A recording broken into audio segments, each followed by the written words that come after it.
So guys, आज के इस वीडियो में हम लोग डिस्कस करने वाले हैं कि इंटरप्रेटर क्या होता है, कंपाइलर क्या होता है और उन दोनों के बीच का डिफरेंस हम लोग देखेंगे। तो इस वीडियो को आप एकदम एंड तक देखते रहिएगा। उससे पहले अगर आप इस चैनल में नए हैं तो इस चैनल को अभी सब्सक्राइब करें। नीचे आपको एक लाल कलर का बटन दिखेगा, उसे दबाएं और बेल नोटिफिकेशन को ऑल पर ज़रूर सेट करें, जिससे कि आपको इस चैनल से लेटेस्ट अपडेट्स मिलते रहें। तो बिना किसी देरी के वीडियो को स्टार्ट करते हैं।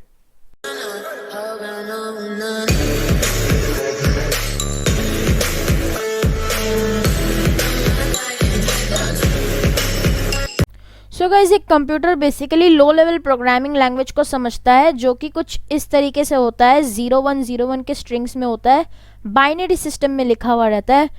एंड एक user high level programming language को समझ सकता है, जो कि इंग्लिश लाइक होता है, just like this, open Google. अब यहाँ पे प्रॉब्लम क्या है कि computer high level programming language को समझ नहीं सकता, ना ही हम लोग लो लेवल प्रोग्रामिंग लैंग्वेज को समझ सकते हैं, जो कि इन दोनों के इंटरेक्शन में एक प्रॉब्लम हो रहा है। तो इसी प्रॉब्लम को दूर करने के लिए होता है लैंग्वेज प्रोसेसर्स। अब ये क्या करता है, ये यूज़र से बेसिकली हाई लेवल लैंग्वेज को रीड करता है एंड उसे ट्रांसलेट करता है लो लेवल में एंड उसे कंप्यूटर को दे देता है। वहीं अगर कंप्यूटर भी अगर कोई मैसेज यूज़र को देना चाहता है तो लैंग्वेज प्रोसेसर सेम वही काम करेगा। कंप्यूटर से लो लेवल लैंग्वेज को लेगा, रीड करेगा, ट्रांसलेट कर देगा हाई लेवल प्रोग्रामिंग लैंग्वेज में एंड यूज़र को दे देगा। अब लैंग्वेज प्रोसेसर्स 3 टाइप के होते हैं। पहला होता है इंटरप्रेटर, दूसरा होता है कंपाइलर, तीसरा होता है असेंबलर। इस वीडियो में हम लोग देखेंगे कि इंटरप्रेटर क्या होता है एंड कंपाइलर क्या होता है। सो हम लोग ये देखते हैं। सो गाइस, अब हम लोग देखेंगे कि कंपाइलर क्या होता है। तो कंपाइलर बेसिकली एक लैंग्वेज प्रोसेसर है, जो कि क्या करता है कि यूज़र से सोर्स प्रोग्राम को लेता है और उसे एक बार में रीड करके ट्रांसलेट करता है लो लेवल प्रोग्रामिंग लैंग्वेज में। अब ये सोर्स प्रोग्राम क्या है? ये सोर्स प्रोग्राम प्रोग्रामर की तरफ से लिखा गया एक कोड है, जो कि हाई लेवल प्रोग्रामिंग लैंग्वेज में लिखा हुआ रहता है। मैं आपको ये चीज़ पिक्चर की मदद से दिखाऊंगा। ये कंपाइलर है, ये क्या करता है कि यूज़र से वो सोर्स कोड या सोर्स कोड आप बोल सकते हैं, सोर्स प्रोग्राम को वो लेता है एंड उसे पूरा मतलब जो पूरा सोर्स कोड है उसे रीड करके ट्रांसलेट करता है ऑब्जेक्ट कोड में। ये ऑब्जेक्ट कोड आप कह सकते हो, मतलब कि ये object code low level programming language ही होता है। ये लो लेवल प्रोग्रामिंग लैंग्वेज ही होता है। ये सोर्स कोड ऑब्जेक्ट कोड में कन्वर्ट करता है इसको, और यहाँ से ये जो प्रोसेस है ये सोर्स कोड को ऑब्जेक्ट कोड में कन्वर्ट करने का ये जो प्रोसेस है, इस प्रोसेस का नाम है कंपिलेशन।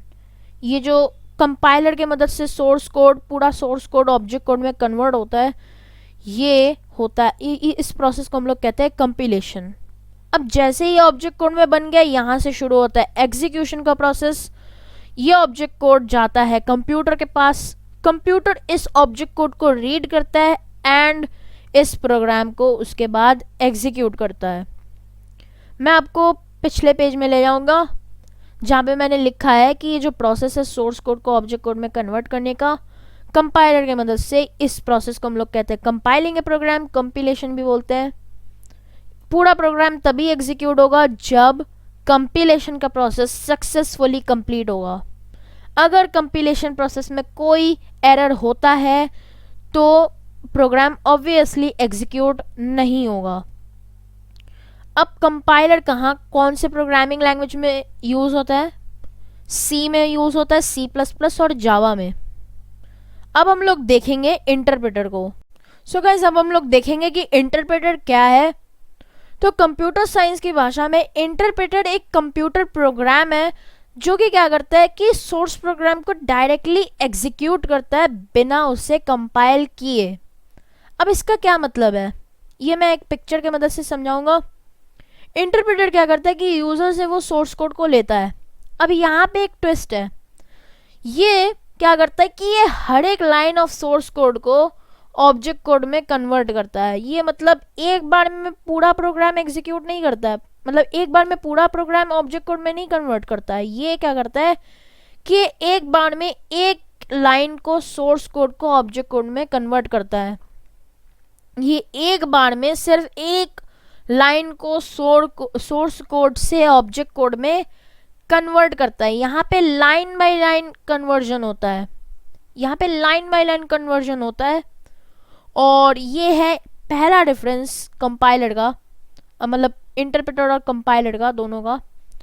एंड दूसरा यहाँ पे क्या है, यहाँ पे जो कि मैंने बोला कि डायरेक्टली एग्जीक्यूट इंस्ट्रक्शंस, और यहाँ पे मैंने लिखा भी है कि interpreter converts the source code into object code at the same time the program runs.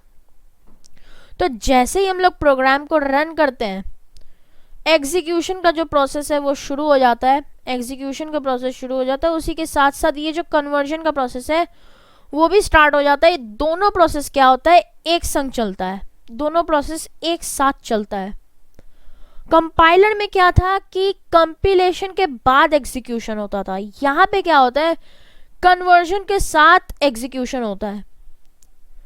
अब जैसे ये लाइन ऑब्जेक्ट कोड में कन्वर्ट होता है, ये ऑब्जेक्ट कोड जाता है कंप्यूटर के पास, और ये कंप्यूटर क्या करता है कि इस ऑब्जेक्ट कोड को रीड करता है एंड उस पर्टिकुलर लाइन को एग्जीक्यूट करता है। तो ये है इसका एक डेमोन्स्ट्रेशन मैंने जो बता दिया। एंड यहाँ पे मैंने बताया कि each line is executed after it is converted in object code. जैसे ही ऑब्जेक्ट कोड में बन गया वो लाइन एग्जीक्यूट हो जाएगा। अब यहाँ पे कुछ इंटरप्रेटेड लैंग्वेजेस का एग्जांपल है, पाइथन, पर्ल, मैटलैब एंड जावा। अब जावा से एक फन फैक्ट आता है कि जावा में मतलब जो दोनों कंपाइलर और इंटरप्रेटर का यूज होता है। फाइनली हम लोग देखेंगे कि कंपाइलर और इंटरप्रेटर का क्या डिफरेंस है। तो ये रहा इनका डिफरेंस। कंपाइलर क्या करता है कि ये पूरे सोर्स कोड को ऑब्जेक्ट कोड में एक बार में ही कन्वर्ट करता है, जो कि हम लोगों ने ऑलरेडी देख लिया है। एंड इंटरप्रेटर क्या करता है कि ये सोर्स कोड का हर एक एक लाइन ऑब्जेक्ट कोड में कन्वर्ट करता है एक बार में सिर्फ ये एक लाइन को सोर्स कोड का ऑब्जेक्ट कोड में कन्वर्ट करता है। कंपाइलर में क्या है, अगर कोई एरर्स होता है कंपाइलर में तो वो आपको तुरंत नहीं बताएगा, वो आपको कंपिलेशन का प्रोसेस जब कंप्लीट होगा तब आपको वो एरर्स के बारे में बताएगा। और इसको समझना थोड़ा डिफिकल्ट हो सकता है, स्पेशली तब जब आपके प्रोग्राम्स में बहुत सारे एरर्स हैं। तब आपको एक लिस्ट ऑफ एरर्स पकड़ा दिया जाएगा, बोलेगा कि यहाँ पे बहुत सारे एरर्स हैं, देख लो। कंपाइलर आपको ऐसे बोलेगा, जिसको समझना बिगिनर्स के लिए थोड़ा सा डिफिकल्ट हो सकता है। एंड इंटरप्रेटर में क्या होता है, इसका ऑपोजिट होता है। अगर कोई एरर्स होता है तो एरर मैसेज आपको तुरंत शो कर दिया जाता है, क्योंकि यहाँ पे लाइन बाय लाइन कन्वर्जन होता है। तो उस लाइन का अगर कोई एरर होता है तो उसी टाइम वो एरर दिखा दिया जाता है करेक्शन के लिए। कंपाइलर में पूरा प्रोग्राम एग्जीक्यूट होता है कंपिलेशन के बाद, और इंटरप्रेटर में हर एक लाइन एग्जीक्यूट होती है। हर एक लाइन यहाँ पे एग्जीक्यूट होती है जब वो ऑब्जेक्ट कोड में कन्वर्ट हो जाता है। तो यहाँ पे आप डिफरेंस देख सकते हो, पूरा प्रोग्राम एक बार में एग्जीक्यूट होता है और यहाँ पे लाइन बाय लाइन एग्जीक्यूशन होता है। कंपाइलर प्रोफेशनल्स के लिए सूटेबल होता है, क्योंकि जो कि मैंने यहाँ पे बोला एक डिसएडवांटेज है कंपाइलर का, कि अगर आपको एरर्स मिलता है तो वो आपको एक लिस्ट ऑफ एरर्स पकड़ा देता है अगर बहुत सारे एरर्स है तो।